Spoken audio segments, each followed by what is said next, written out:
Babul waliyil adil. Bab wali yang adil.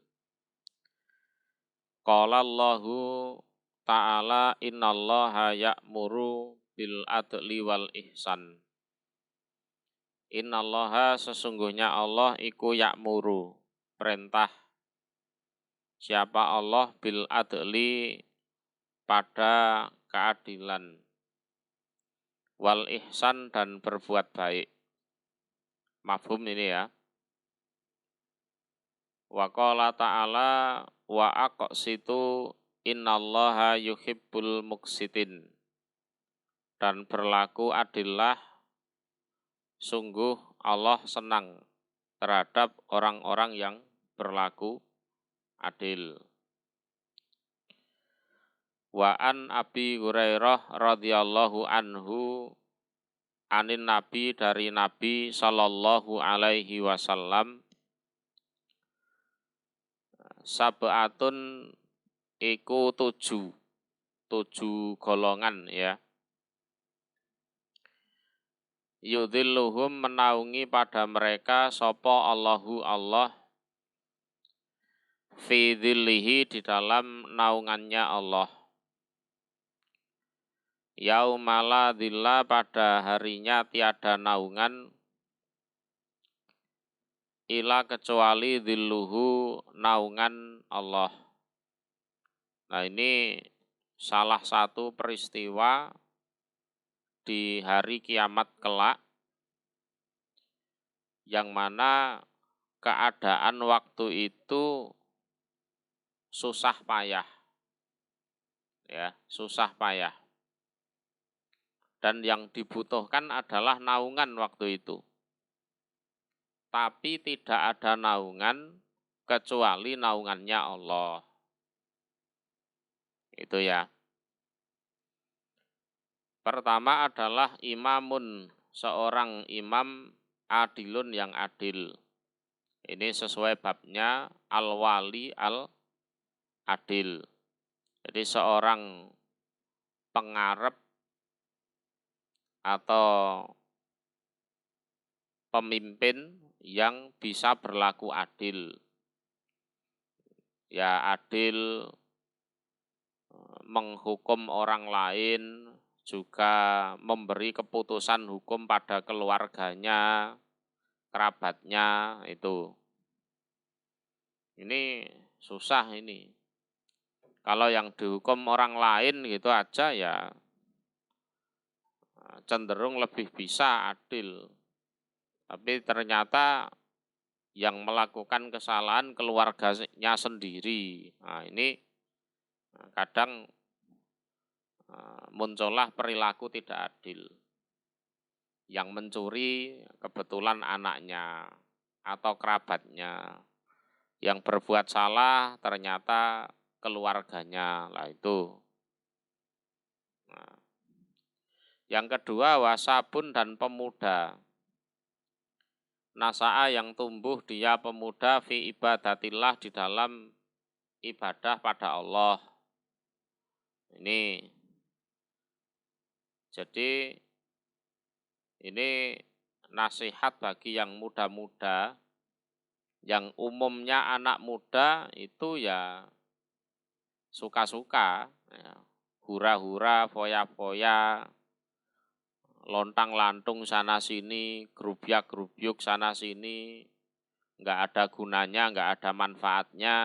Ternyata ada seorang pemuda yang dia merelakan waktu senang-senangnya, waktu hura-huranya untuk ibadah pada Allah. Nah ini yang muda-muda ini ya, jangan berpikir alah matiku sik suwi, nah, matiku masih lama, jangan gitu ya. Karena mati tidak harus nunggu tua. Yang ketiga warajulun dan seorang laki-laki qalbuhu hatinya rajul iku mu'allakun digantung fil masajid di berbagai masjid. di beberapa masjid. Nah, seorang laki-laki yang di situ hatinya digantung di masjid. Jadi hati ini adalah semacam kontrol dari seseorang. Ya, hati ini adalah semacam kontrol dari seseorang. Karena seseorang itu cenderung menuruti kata hatinya. Nah, hatinya itu digantung di masjid. Jadi senang di masjid dia. Bukan tidur di masjid atau buang hajat di toiletnya masjid, bukan. Jadi suka hal-hal atau kegiatan-kegiatan yang biasanya dilakukan di masjid. Sholat berjamaah, termasuk mengaji, mengaji, belajar agama, apalagi ya ikut juga bantu-bantu bersih-bersih masjid. Ya, hatinya digantung di masjid. Kemudian berikutnya warojulani, dan 2 orang laki-laki tahaba yang saling mencintai keduanya fillah di dalam urusan Allah. Ijtama'a, kumpul keduanya alaihi, atas fillah di dalam urusan Allah. Watafarraqo, dan berpisah keduanya alaihi, atas fillah di dalam urusan Allah. Jadi 2 orang yang bersahabat baik, bolo plek kental, ya, bersahabat baik, yang mana persahabatan itu dibangun atas urusan Allah. Ya, dibangun atas urusan Allah. Apa ada persahabatan dibangun atas uang? Ada. Contohnya gampang, pemain bola itu.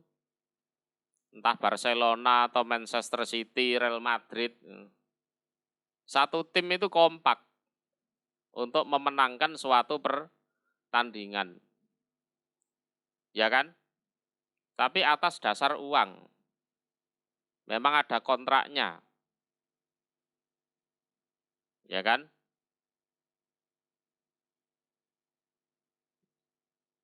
Ada persahabatan atas dasar politik, ya ada. Ya, atas dasar politik ya ada. Mau nyalek misalnya, pengen jadi anggota dewan. Ya, entah bikin relawan atau bikin apa gitu. Persahabatan, tapi atas dasar uang atau kepentingan. Tapi ini 2 lelaki ini bersahabat dan persahabatannya dibangun atas agama Allah, atas urusan Allah. Ya. Ada persahabatan rekan kantor, sekantor, ya. Persahabatannya ya urusan kantor saja. Kalau kepentingannya sama ya bersahabat. Kalau kepentingannya tidak sama ya saling tusuk. Itu persahabatan yang tidak fillah, itu seperti itu. Kalau satu kepentingan oke, kita jalan bersama. Tapi kalau kita sudah tidak satu kepentingan, ya sudah, kita saling tusuk. Ya. Termasuk kalau dalam Al-Qur'an tahsibuhum jami'an wa qulubuhum satta. Dzalika bi annahum qaumun la yaqilun. Kamu kira mereka itu kumpul, rukun, bersahabat, ya. Tapi sebenarnya hatinya berbeda-beda atau cakar-cakaran. Ya. Kalau ini persahabatan betul, 2 orang yang bersahabatan, persahabatannya didasarkan atas Allah. Ya. Atas Allah. Jadi betul-betul bisa mempraktekkan fa'asbahtum binikmatihi ikhwana. Ya, fa'asbahtum binikmatihi ikhwana. Jadi dengan Islam itu kalian yang asalnya bermusuh-musuhan, kalian bisa menjadi saudara. Ya. Lah di situ kadangkala berkumpul menjalankan satu misi bersama. Kadangkala yang satu ada misi di suatu tempat, yang satu ada misi di tempat yang lain. Mereka jalani dengan hati ridho. Baik, kalau kumpul ya kerjasama yang baik. Kalau berpisah juga bisa saling mendoakan bidhohril ghaib. Ya, saling mendoakan. Nanti kumpul lagi bisa kerjasama yang baik lagi. Karena visi dan misinya sama dan kepentingannya tidak akan habis kecuali kalau mereka berdua sudah masuk surga. Nah, itu kan. Visi dan misinya sama, selamat dunia akhirat. Berarti kepentingannya sama, sampai kapan? Sampai mati.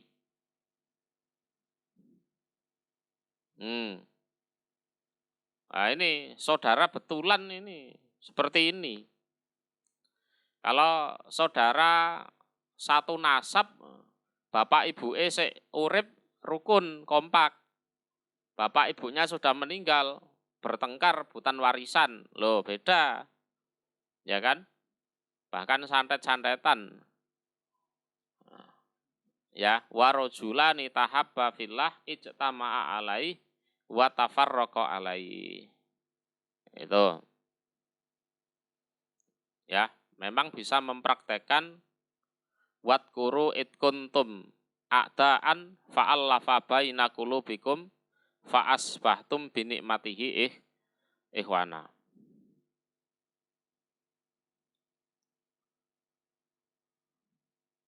Lah kalau kita pengen seperti ini ya cari teman yang seperti ini juga. No, yang satu visi satu misi. Misinya akhirat. Ya. Sadurunge mlebu swarga ya ora leren. Kepentingannya masih sama. Berikutnya warajulun dan seorang laki-laki. Ta'athu yang mengajak hu pada rajul sapa imraatun seorang wanita dumansab yang mempunyai pangkat. Pangkat itu ya identik dengan kedudukan tinggi, identik dengan harta juga. Mansab. Ya, kedudukan tinggi, punya kekuasaan, otomatis punya harta juga. Wa jamalin dan kecantikan. Faqala maka berkata dia rajul laki-laki tersebut, ini sesungguhnya aku akhafu takut aku Allah pada Allah. Nah ini semacam kisahnya Nabi Yusuf yang diajak melanggar had, ya, melakukan fahsya zina oleh Zulaikha, ya. Ini ya ada tetap beberapa orang yang diuji semacam ini terus dia bisa menolak, nah, itu luar biasa itu. Bisa mengatakan ini akhafullah, luar biasa. Umumnya yang ngerayu yang laki-laki, nah, tapi ini yang ngerayu yang perempuan. Ya kan? Perempuannya di samping cantik juga kaya. Berhubung itu adalah hubungan yang tidak benar. Ya, hubungan yang tidak benar. Itu loh. Maka dia menolak. Menolaknya itu karena hubungan yang tidak benar itu. Kalau hubungannya sah ya silahkan. Beneran malahan, ya kan? Ya, asale dadi James Bond, ya. Jaga masjid tukang kebon, ya. Terus dilamar wong wedok ayu sugih, ya wis trimo ae. Selama hubungannya sah menikah, ya. Ini adalah hubungan gelap. Yang dilarang itu hubungan yang tidak sesuai syariat, itu yang dilarang.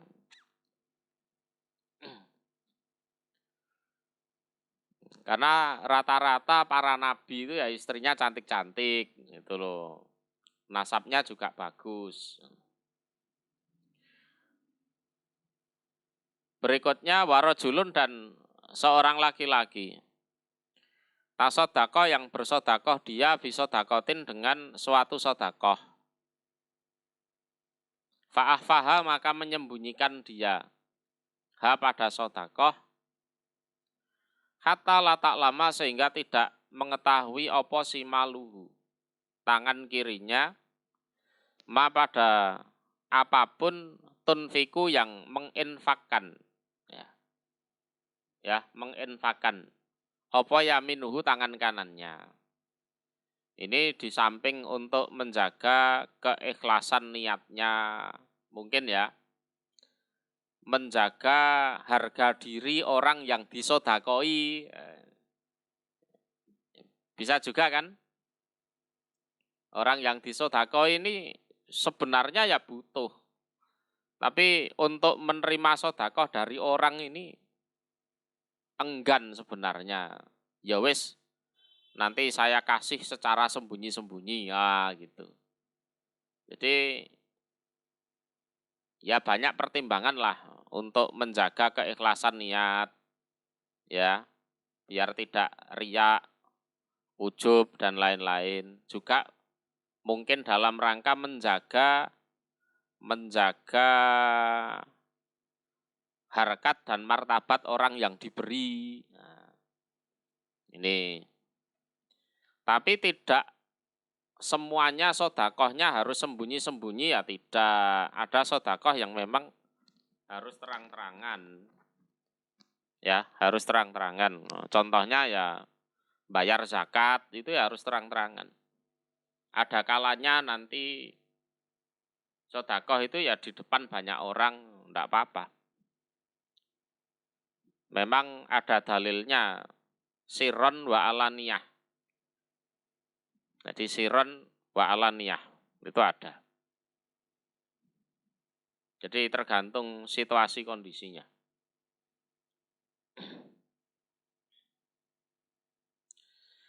Terakhir warajulun dan seorang laki-laki dzakaro yang ingat Allah pada Allah kholian di waktu sunyi, di waktu sepi. Fafadhot maka mengalir ya bercucuran. Apa ainah dua matanya nangis, entah meratapi dosa-dosanya, entah ya minta tolong dikasihani oleh Allah betul. Ya namanya hati kan bolak-balik. Ya, semuanya bisa dijadikan momen untuk menangis. Pada saat hatinya senang, dia bisa menangis, tapi kondisinya bersyukur. Ya kan? Mbiyen duwe apa, saiki duwe apa. Nah, gitu kan? Dulu nggak punya apa-apa, sekarang punya apa saja. Ya kan?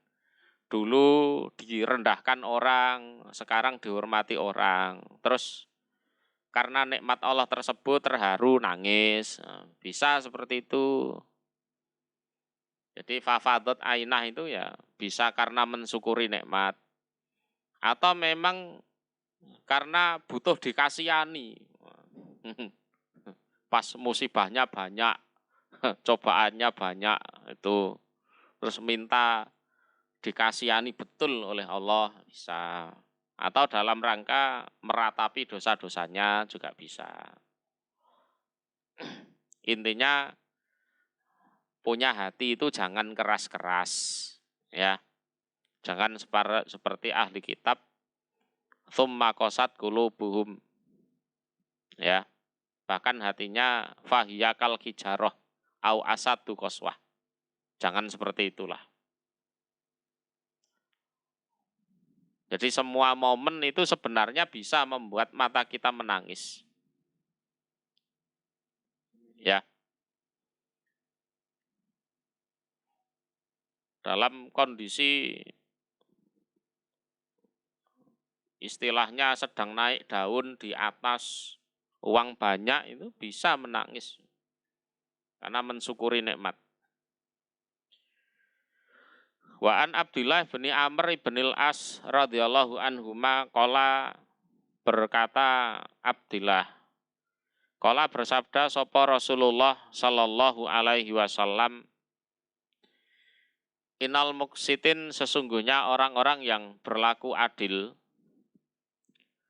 indallah di sisi Allah kelak di hari kiamat ya ala manabir di atas mimbar-mimbar ya mimbar manabir jamak dari mimbar min nurin yang terbuat dari cahaya.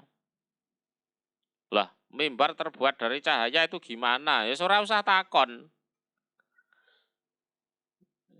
ndak usah ditanyakan mimbar dari cahaya itu bagaimana ya. Kalau Allah bisa menciptakan mimbar dari kayu, tentunya Allah bisa menciptakan mimbar dari cahaya.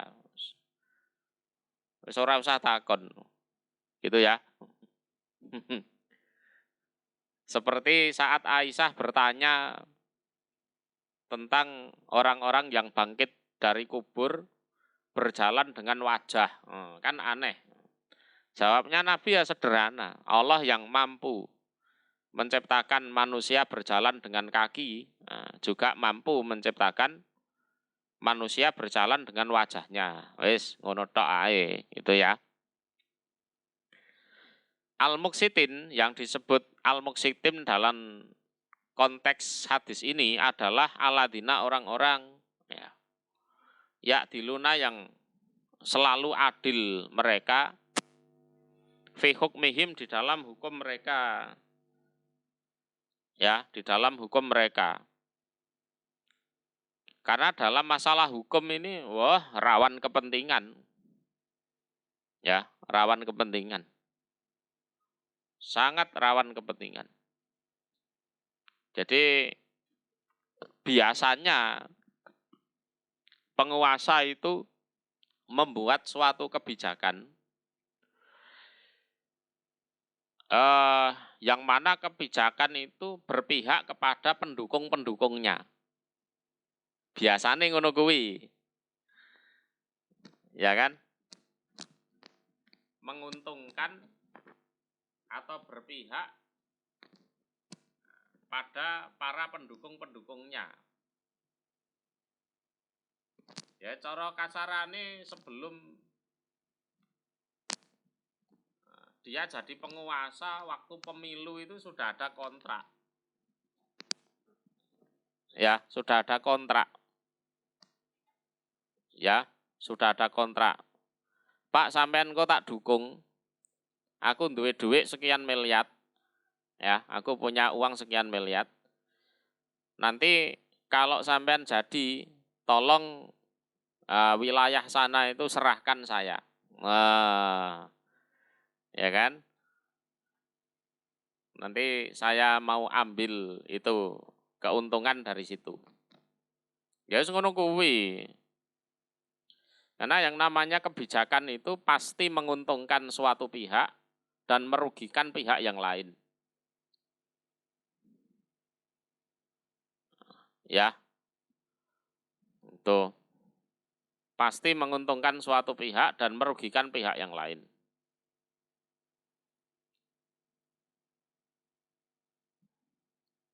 Apa contohnya? Kebijakan membangun jembatan misalnya ya. Bagus kan itu? Tapi pengusaha kapal pasti bangkrut. Karena sudah ada jembatan. Pasti gulung tikar. Wah, seperti itu harus dipikir betul seperti itu. Ya. Dulu belum ada tol, pinggir-pinggir jalan itu banyak warung persinggahan, orang capek ya, berhenti di warung kan gitu kan, rumah makan. Setelah ada tol, warung itu mati sudah. nggak ada pengunjung, lewat tol kabeh. Jadi karena yang namanya kebijakan itu pasti ada pihak yang diuntungkan, ada pihak yang dirugikan. Lah itu harus punya kebijaksanaan yang mateng. Itu ya'diluna fi hukmihim. Wa ahlihim dan keluarga mereka. Kalau keluarga salah ya dihukum.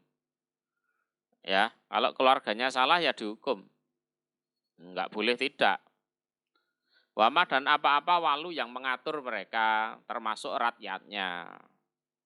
Ya, jangan sampai ya itu tadi tajam ke bawah, tumpul di atas. Itu enggak boleh.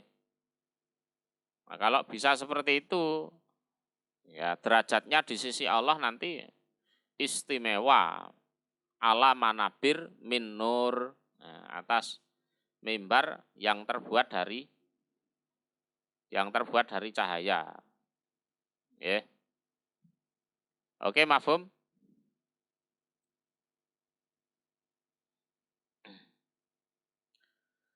Wa an Auf ibni Malikin radhiyallahu anhu qala, berkata Auf bin Malik, Sami itu mendengar aku Rasulullah pada Rasul sallallahu alaihi wasallam.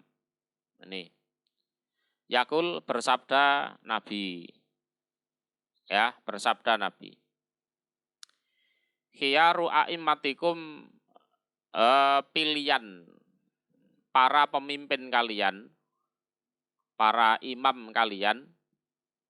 Ini imam-imam terbaik, pemimpin-pemimpin terbaik. Ya. Itu adalah aladina orang-orang tuhibbunahum, yang senang kalian pada mereka. Wa yuhibbunakum dan senang mereka kum pada kalian. Jadi pemimpin yang baik adalah ada ikatan rasa cinta antara dia, si pemimpin, dan yang dipimpin.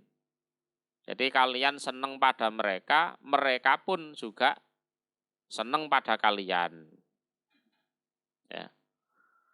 Wa tusalluna dan mendoakan rahmat, mendoakan kebaikan, ya, kalian alaihim atas mereka. Wa yusalluna dan mendoakan rahmat kebaikan mereka alaikum atas kalian. Itu.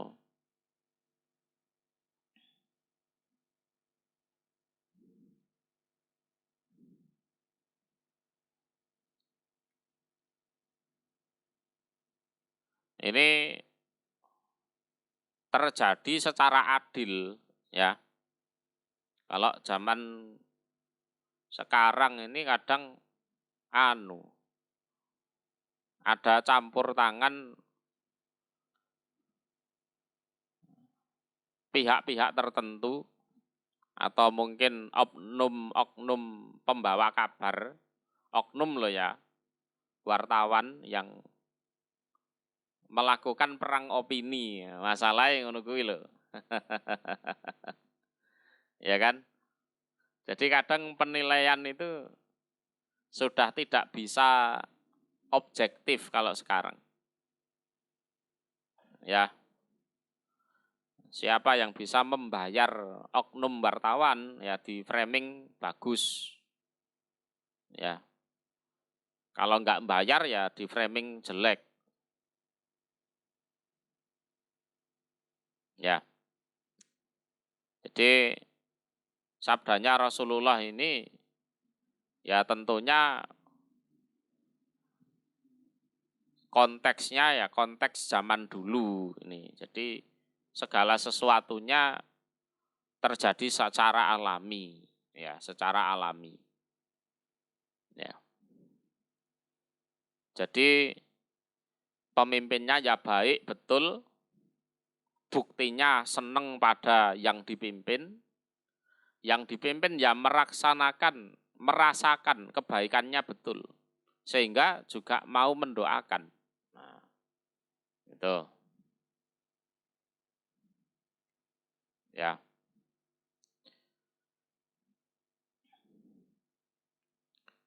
Wasiraru a'immatikum dan jeleknya para pemimpin kalian.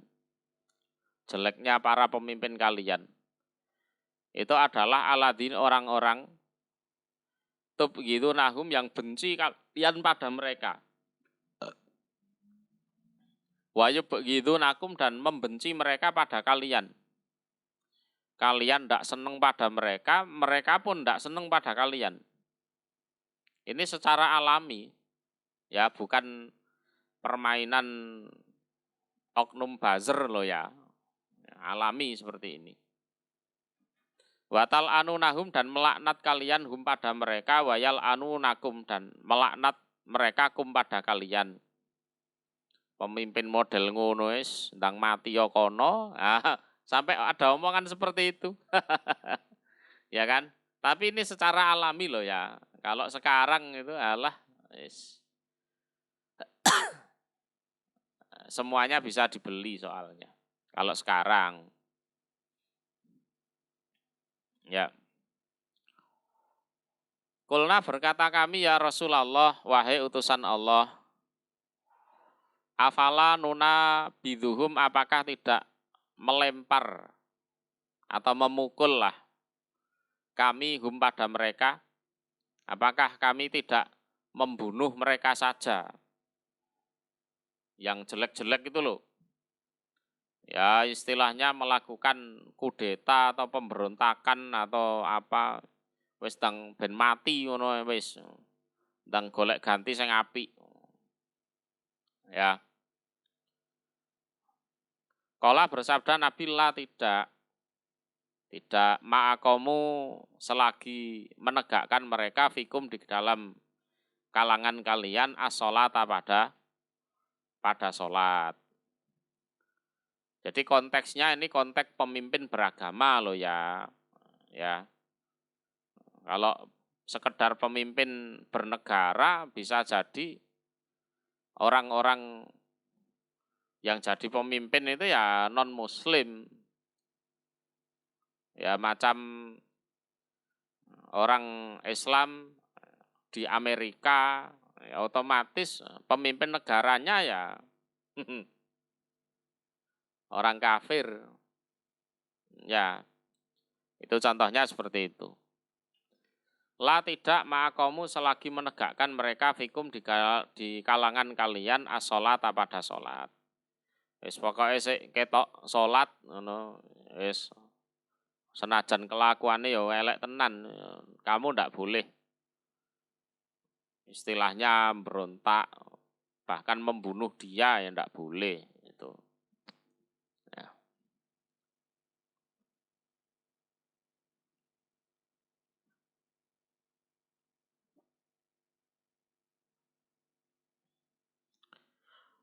Iya.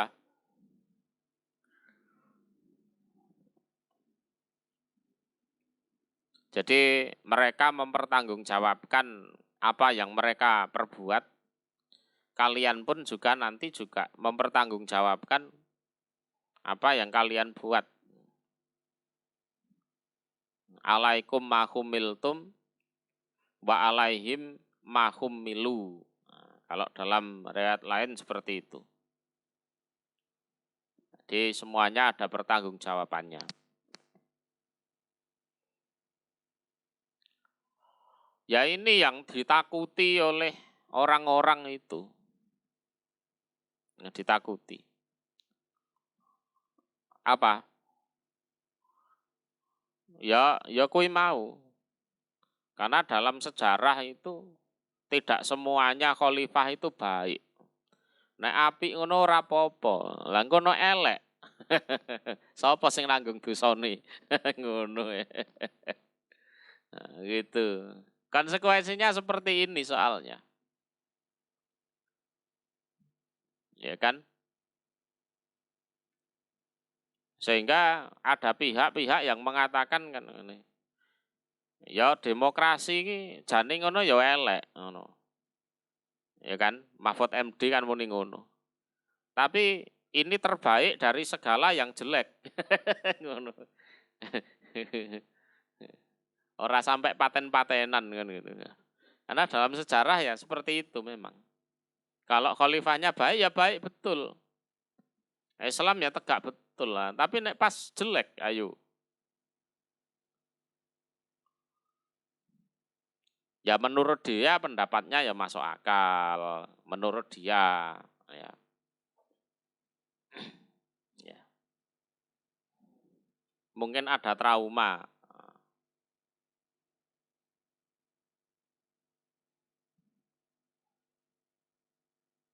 Ya.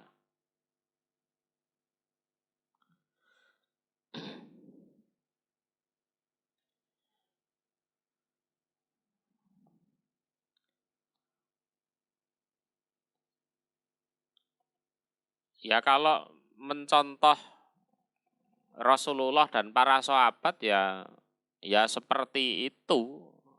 Nah, seperti itu. Gitu kan? Seperti itu. Cuman ya ada resiko itu tadi loh. Kalau delalah kita ketemu wasiro ru'aimatikum. Nah itu. Oh berat itu hidup itu. Kalau ketemu khiyaru aimatikum oke lah. Oke, sapa sing ora seneng? Ya, siapa yang tidak suka? Tapi kalau ketemu siroru aimatikum lah, ini orang-orang yang ketakutan itu karena faktor ini loh.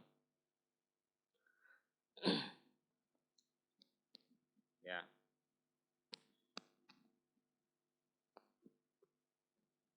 Karena punya kekuasaan mutlak. Nanti pembahasannya di bab berikutnya kan. Babu wujubi ta'ati wulatil amr. Fi ghairi maksiatin dan seterusnya itu.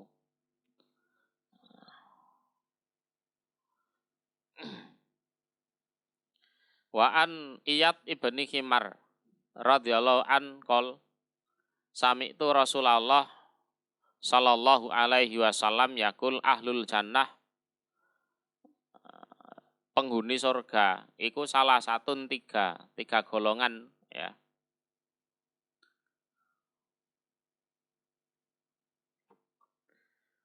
Ya, penghuni surga ini ya salah satu dari tiga ini. Du sultanin yang mempunyai kekuasaan. Muksid yang adil. Muwafak, lagi muwafak. Ya cocok dengan ajaran agama, Quran hadis. Nah ini, dia adil, punya kekuasaan adil dalam mengatur ya betul-betul cocok dengan Quran hadis. Ya. Ya iki ya angel ngene iki. Aja dipikir gampang. Susah seperti ini juga. Yang kedua, warajulun dan seorang laki-laki. Rohimun yang penyayang. Ya, rohimun yang penyayang. Raqikul qalbi yang lembut hatinya.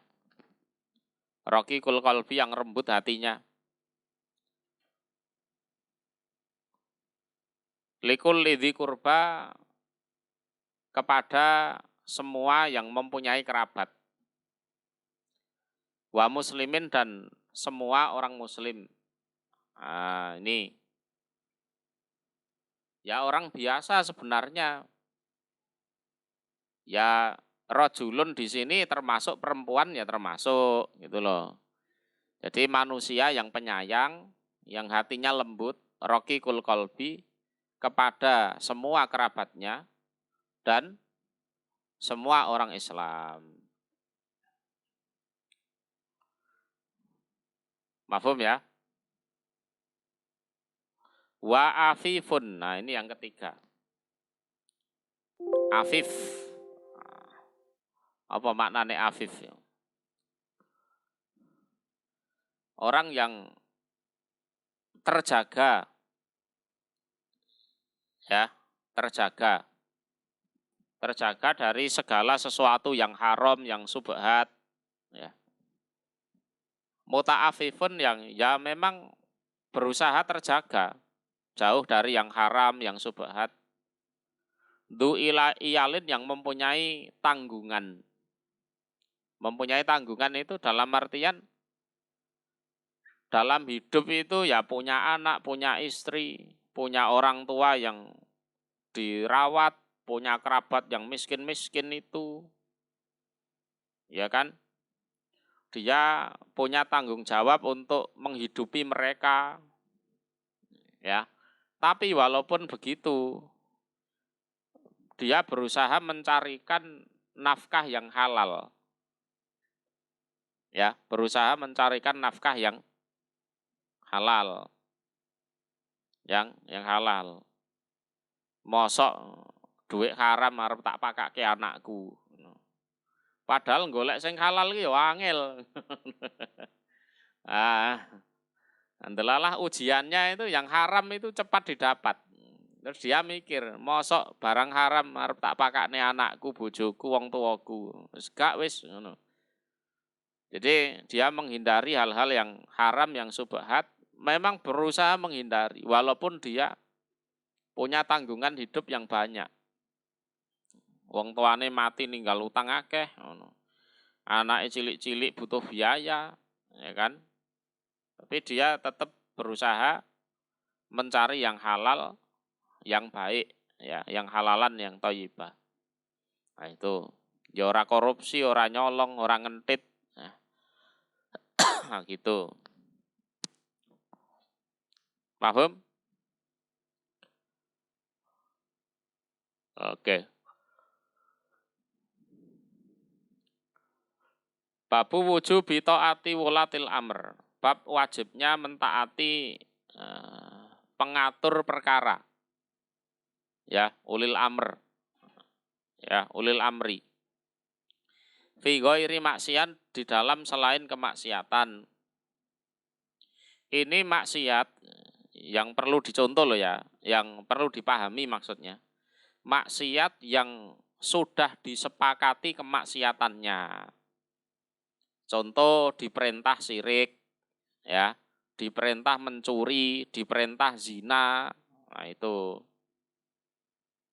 Wa tahrimi ta'atihim, dan haram mentaati mereka fil maksiati, di dalam kemaksiatan.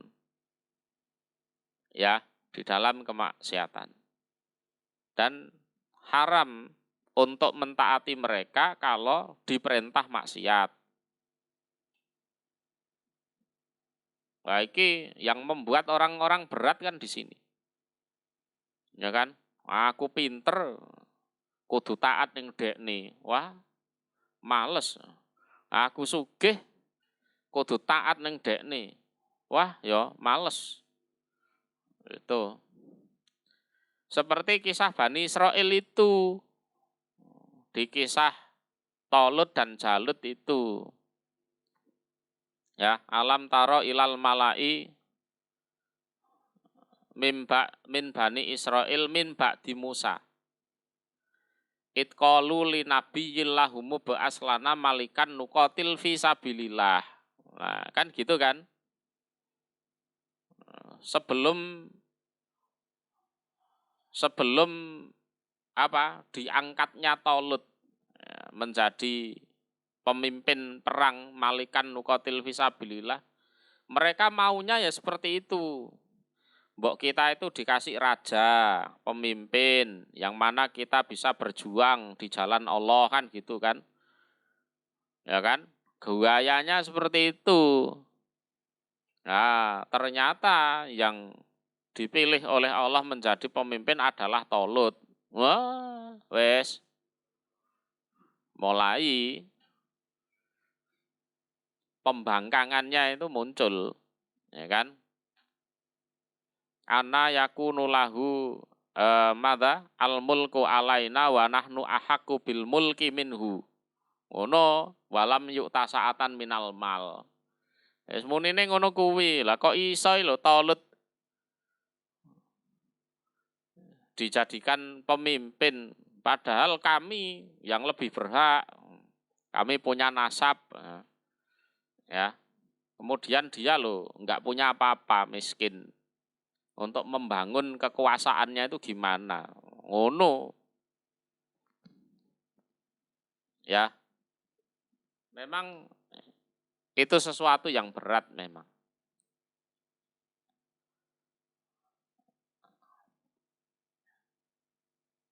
Bisa dipahami ya?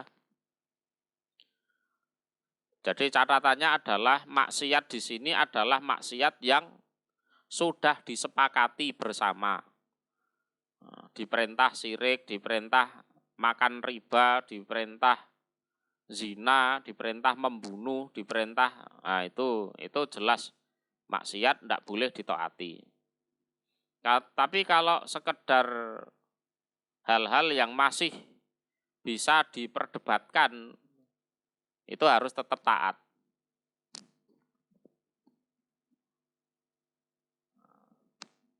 Contohnya apa? Ya, contohnya sampean misalnya sudah terbiasa ceramah di sana sini, ya kan? Pengikutnya ya sudah banyak, followernya sudah banyak, ya kan? Tahu-tahu oleh ulil amri sampean dilarang untuk ceramah. Ya wis nurut to. Wis ora usah kakean takok salahku apa, wis ora usah. Kira-kira kalau sampean diperlakukan seperti itu mampu apa enggak?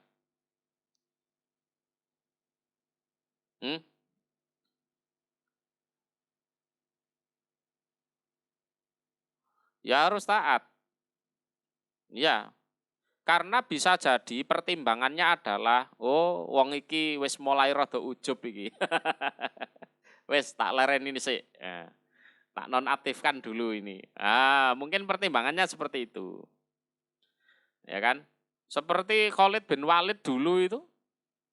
Di zaman Nabi, di zaman Abu Bakar, jadi idola itu. Panglima tertinggi.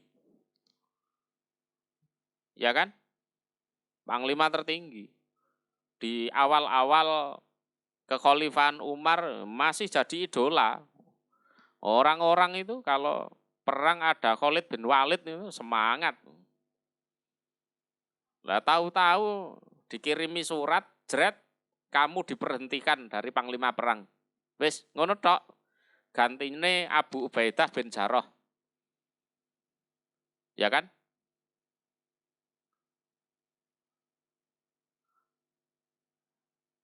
Terus Khalid datang menemui Umar. Salahku apa? Wajar ya, seperti itu ya. Aku kok sampean lereni iki salahku apa? Loh, kamu tidak salah. Ngono kuwi. Kamu tidak salah. Tapi Umar punya pertimbangan lain. Ini dalam rangka menjaga hatinya Khalid. Ya, karena orang-orang itu mungkin terlalu mengidolakan. Nanti jangan-jangan Khalid riya, ujub. Itu kan. Ya kan? Banyak pertimbangan, ya.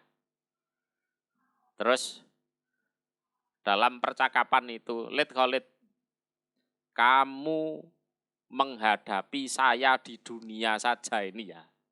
Kamu sudah tidak berdaya. Ya kan? Apalagi nanti kamu menghadapi Allah. Oh iya. Ya kan? Sehebat apapun Khalid dilereni karo Umar, wis kegagahannya hilang sudah. Ya kan? Tapi lepas itu dia perang lagi. Dan hanya menjadi prajurit biasa. Bayangkan, seorang panglima tertinggi diberhentikan tetap mau berperang walaupun hanya menjadi prajurit biasa. Ya kan? Terus ya digojloki karo wong-wong kuwi. Dia jawab, aku perang ini karena Allah, bukan karena Umar.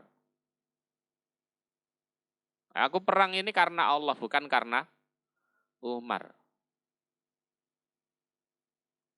Kira-kira awake dhewe iso nglakoni ngono kuwi. Harga diri kita di mana? Marwah kita di mana? Saat asalnya kita menjadi seorang panglima perang, habis itu diturunkan pangkatnya, jret, dadi wong biasa sae lho. Ya kan? Itu. Lah, kalau kekhalifahan ini nanti muncul, konsekuensinya seperti itu. Elek-eleke ya engko lah ngenteni Al-Mahdi, elek-eleke kuwi. Mentalnya orang itu semuanya seperti itu. Lah kalau mentalnya orang sekarang merasa pinter terus ora gelem diatur, ya, merasa kaya ora gelem diatur, ya kena khalifah ya bahuyar kabeh tambahan niku, tenan. Kena sistem khalifah, amburadul. Tuh.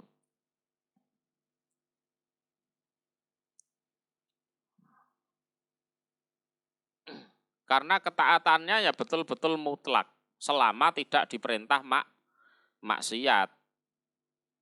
Itu. Nah, Khalid bin Walid diberhentikan itu ya otomatis ada pro kontra waktu itu. Nah, tapi tetap Khalid bin Walid taat. Ya, taat. Jadi maksiat yang tidak boleh ditaati adalah maksiat yang sudah disepakati. Ya, seperti zina, makan barang haram, nah itu.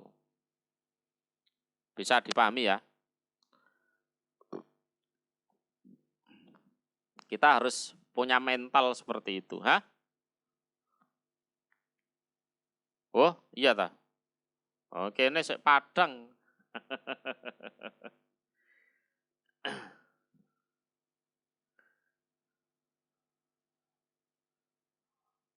Oke ya, cukup dulu berarti.